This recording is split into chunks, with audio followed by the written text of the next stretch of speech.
Hi అండి, ప్రతిరోజు విశేషంకి స్వాగతం. ఈరోజు నేను చేయబోయే రెసిపీ అండి, గుంటూరు జిల్లాలో తెనాలిలో జిలేబీ ఎంత ఫేమస్, అదే గుంటూరు జిల్లాలో ఒక ప్రాంతంలో ఈ రెసిపీ కూడా చాలా ఫేమస్ అండి. ఆ ప్రాంతం వాళ్ళకి ఆ రెసిపీ వందల సంవత్సరాల నాటిది. దాదాపుగా అది ఎవ్వరికి కూడా అప్పట్లో తెలిసేది కూడా కాదండి. ఎలా చేయాలి ఏంటని కూడా అస్సలు తెలిసేది కాదు.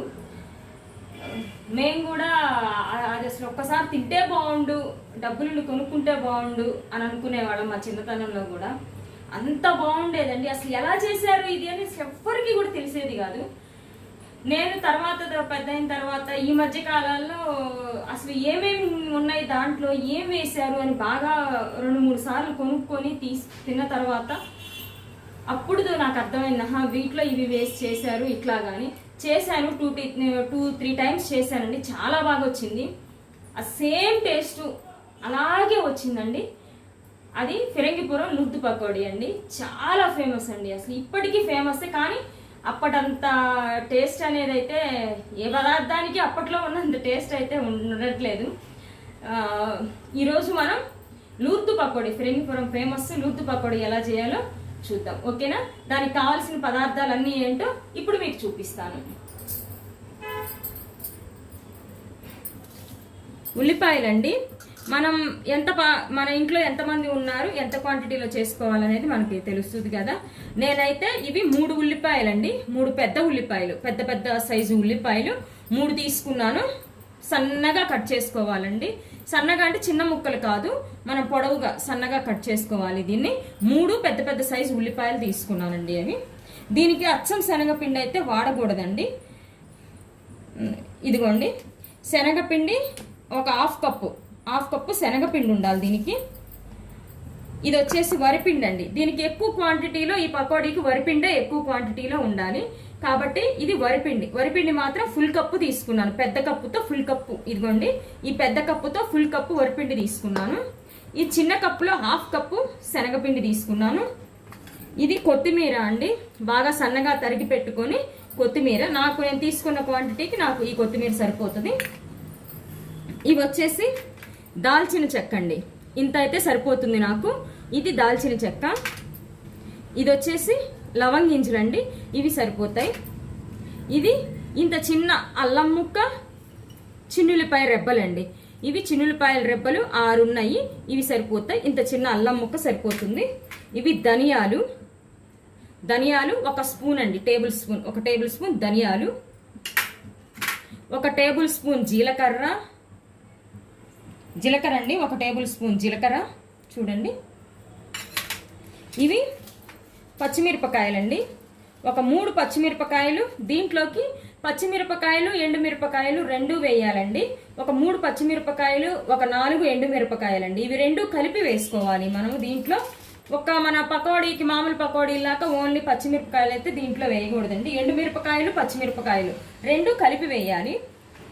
ఇది కొంచెం గరం మసాలా పొడి, ఒక చిన్న స్పూన్ అండి. ఇది గరం మసాలా పొడి. ఇది వచ్చేసి కసూరి మేతి అండి.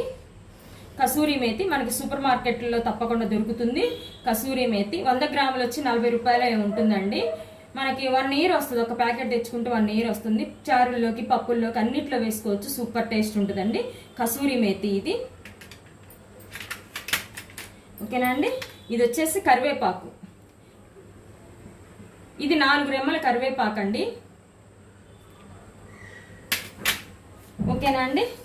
ఇవన్నీ మనకు కావాల్సిన ఇంగ్రీడియంట్స్. ఇప్పుడు అవన్నీ ఎలా వేసుకోవాలి, వాటి మిక్సీ పెట్టుకోవాలి మనము. ఓకేనా?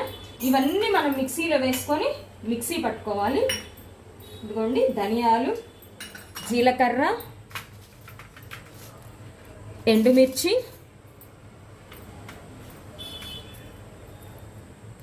అల్లం, వెల్లుల్లి రెబ్బలు, ఇగోండి లవంగింజలు,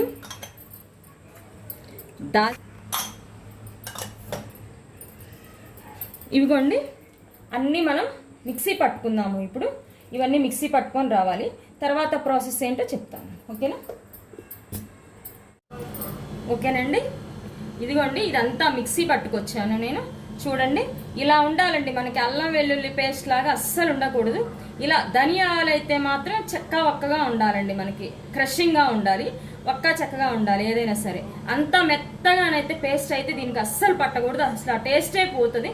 కాబట్టి బరకగా ఇలా అల్లం వెల్లుల్లి నలిగితే చాలండి. మిగతాయి ధనియాలు అయితే మాత్రం ఒక్క చెక్కగా నలగాలి. ఇలా ఇలా పట్టుకోవాలండి, మెత్తగా అయితే పేస్ట్ పట్టకూడదు. ఇప్పుడు ఈ పేస్ట్ని మనం ఉల్లిపాయల్లో వేసుకుందాం.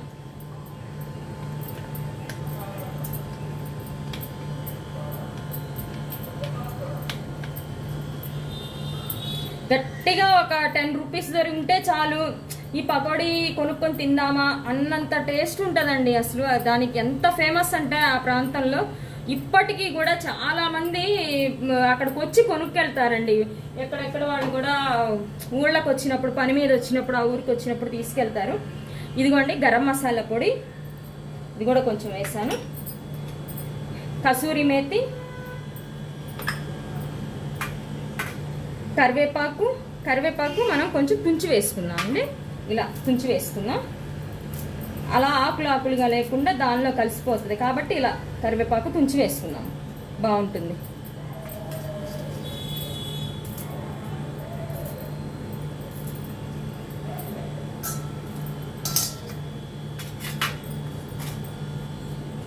ఓకేనండి. కొత్తిమీర,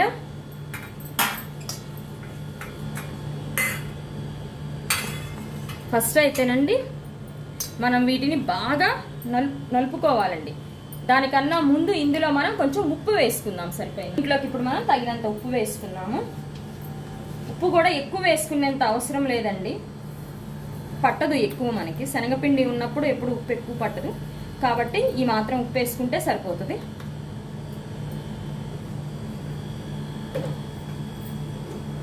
వీటన్నింటిని ఇప్పుడు మనం బాగా చేత్తో నలుపుకోవాలండి.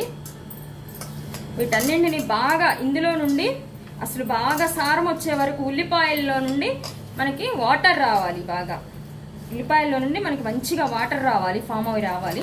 ఆ వాటర్తోనే మనం వేసే పిండి కూడా సగం కలిసిపోవాలండి. కాబట్టి ఇలా బాగా మనం చేత్తో ఎంత వీలుంటే అంత కొత్తిమీర అన్నీ కూడా ఉల్లిపాయలకు బాగా పట్టేట్లు పిసుక్కోవాలి మనం. ఇలా ఉల్లిపాయలు ఎక్కడన్నా పెద్దగా ఉన్నా కూడా నలిగిపోతాయి, కాబట్టి ఇలా మనం చేత్తోనే పిసుక్కోవాలండి. దేంతో చేయలేం కాబట్టి చేత్తోనే ఇట్లా బాగా పిసుక్కోవాలి మనం. దాంట్లోంచి ఉల్లిపాయల నుంచి వాటర్ రావాలి. ఓకేనా? ఇలా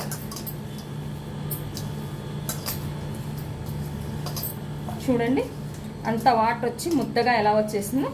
ఇలా ఉప్పు అంతా ఉల్లిపాయలకి బాగా పట్టాలి, మసాలాకి అంతా బాగా ఇలా కలుపుకున్న తర్వాత చూడండి బాగా కలిసిపోయింది. ఇందులో చూడండి ఇలా బాగా అంతా అసలు ఆ ఫ్లేవర్కే మనం అండి ఈ పకోడీ వేస్తుంటే అసలు ఇంట్లోనే కాదండి, వీధి చివరి వరకు కూడా గుమ్మలు ఆడిపోతుందండి, అంత మంచి స్మెల్ వస్తుంది అసలు. ఓకేనా అండి? ఇది చూడండి అంత వాటర్ ఫామ్ అయిపోయి వచ్చింది కదా. ఇందులో ఫస్ట్ అయితే వరిపిండి వేసుకున్నాము. ఇప్పుడు మనం ఒక్కొక్కటి నిదానంగా కలుపుకోవాలండి. అన్నీ వేసేసి బడబడ కలిపేసి పకోడీ వేయకూడదు దీనికి. ఇలా బాగా అంటే వాటర్ క్వాంటిటీ తక్కువ పట్టేట్టు చూసుకోవాలి, అంతే.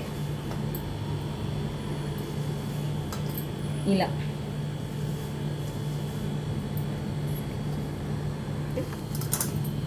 చూడండి, ఇదిగోండి వరిపిండి వేసి కలుపుకున్నాం. ఒక్కొక్కటి వేసి కలుపుకోవాలండి. మనకి ఏ పకోడీకి ఉండే టేస్ట్ ఆ పకోడీకే ఉంటుందండి. మెత్తటి పకోడీ, ఉల్లిపాయ పకోడీ, ఇంకా చాలా కొత్తిమీర పకోడీ ఉంటుంది, మనకి తోటకూర పకోడీ ఉంటాయి, క్యాబేజీ ఏ పకోడీ టేస్ట్ ఆ పకోడీకే ఉంటుంది కదండి. ఇదిగో శనగపిండి కూడా వేసుకొని మనం ఫస్ట్ ఉల్లిపాయలకి ఇదంతా పట్టించేసేయాలి. మళ్ళీ ఇదిగోండి శనగపిండి కూడా వేసి బాగా కలిపేసాను. ఇప్పుడు మనం ఇందులో కొంచెం కాగిందండి ఆయిల్, కాగిన నూనె కొంచెం పోసుకున్నాము. చూడండి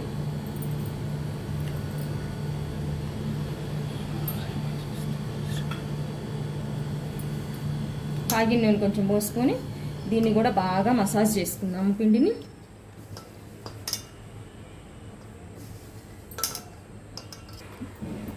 ఇదిగోండి పిండి ఇలా ఉండాలండి. మనకి మామూలు పకోడీలాగా దీనికైతే పిండి కొంచెం జారుగా ఇలా అయితే ఉండకూడదండి. మెత్తటి పకోడీలాగా, ఉల్లిపాయ పకోడీలా కొంచెం జారుగానైతే పిండి అస్సలు ఉండకూడదు.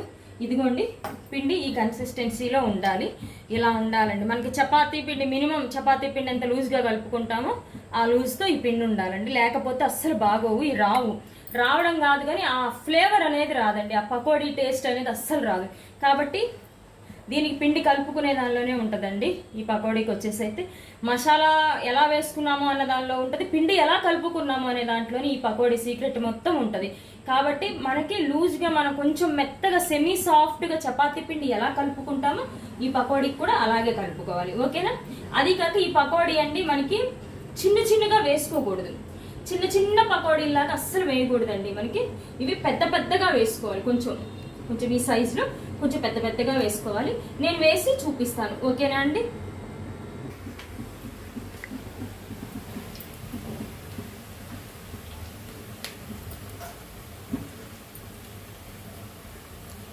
చూడండి మీకు వేసానండి. మనం ఈ సైజులో వేసుకోవాలండి. ఈ పకోడీ వచ్చేసి మనకి చిన్న పకోడీలాగా ఇవి అస్సలు వేసుకోకూడదు. ఈ సైజులో వేయాలి పకోడీని, అప్పుడే దీనికి టేస్ట్ ఉంటుంది. ఇవ్వండి ఇలా ఒక్కసారి ట్రై చేసి చూడండి, ఎంత బాగుంటాయో. మనం షాప్స్లో కొంటే ఈ టేస్ట్ ఎలా వస్తుందా ఏంటా అనుకుంటాము. చూడండి ఈ పకోడీ వేసి మీకు అచ్చం అదే ఫ్లేవర్ వస్తుంది.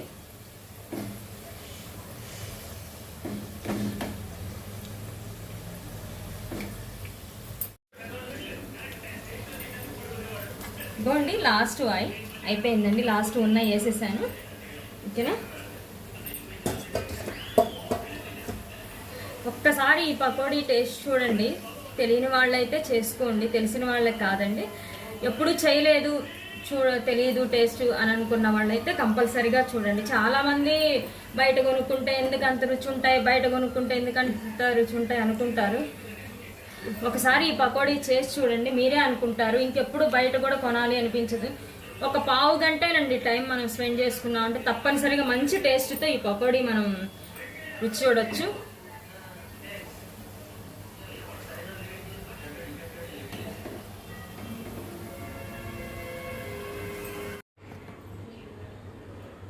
ఓకేనండి, ఇదిగోండి పకోడీ, లూర్దు పకోడీ అండి. చూడండి ఎంత బాగా వచ్చిందో.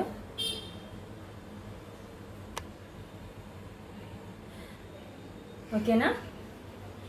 ఇవే మెజర్మెంట్స్తో చేసుకోండి, చాలా బాగుంటుంది. దీనికి ఉన్నది ఒకటే ఏంటంటే మనం వేసుకునే ఇంగ్రీడియంట్స్ ఎలా చేసుకున్నాము అనేది ఒకటి. రెండవది ఏంటంటే మనం పిండి ఎలా కలుపుకున్నాము అని ఒకటండి. ఇంకోటి ఏంటంటే మనం చిన్న పకోడీలా వేసుకుంటే అసలు దీనికి టేస్ట్ అనేది అస్సలు ఉండదండి. మనకి మినిమం ఇదిగోండి ఈ సైజులో ఇలా వేసుకుంటేనే దీనికి బాగా టేస్ట్ ఉంటుంది. మనకి ఇంకా కాశ్మీరీ రెడ్ చిల్లీ పౌడర్ ఉండి వేసుకుంటే, లేదంటే కాశ్మీరీ రెడ్ చిల్లీ ఉండి వేసుకుంటే ఇంకొంచెం మనకి బ్రైట్గా కలర్గా కనిపిస్తుంది. నా దగ్గర అది లేదు, వేయలేదు. ఇవండి ఒకప్పుడు 5 రూపీస్ ఇస్తే చాలు పకోడీ కొనుక్కుందాము, ఈ పకోడీ కొనుక్కొని తిన్నాము అని చదువుకునే రోజుల్లో కొరింగపూర్ వెళ్ళినప్పుడు చాలా అనుకునేవాళ్ళం. దానికోసం రోజు 1 రూపీ 2 రూపీస్ ఇలా ఇచ్చినవన్నీ దాచిపెట్టుకొని ఒక రోజు ఏదో ఒక రోజు కొనుక్కునేవాళ్ళం. అంత బాగుండేది. కానీ ఈరోజు అవి చేసుకొని తినేదాకా నాకు ఇదైందండి. అంత బాగుంటాయి. ఎప్పుడైనా ఇంట్లో కూడా నేను ఎప్పుడు ప్రిపేర్ చేస్తూనే ఉంటాను. ఎక్కువగా అడుగుతారు, మాకు ఈ పకోడీనే అడుగుతారు ఎక్కువగా.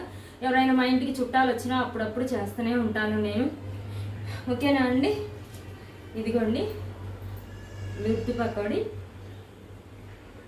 టేస్ట్ అయితే సూపర్ అండి. మనం చేస్తుంటేనే పక్కా వీధి వరకు వెళ్తుంది ఈ స్మెల్. అంత స్మెల్ ఉంటుందండి. వీళ్ళు ఇంట్లో బిర్యానీ ఏమైనా చేస్తున్నారా, చికెన్ ఏమైనా చేస్తున్నారా అన్నంత స్మెల్ వస్తుంది.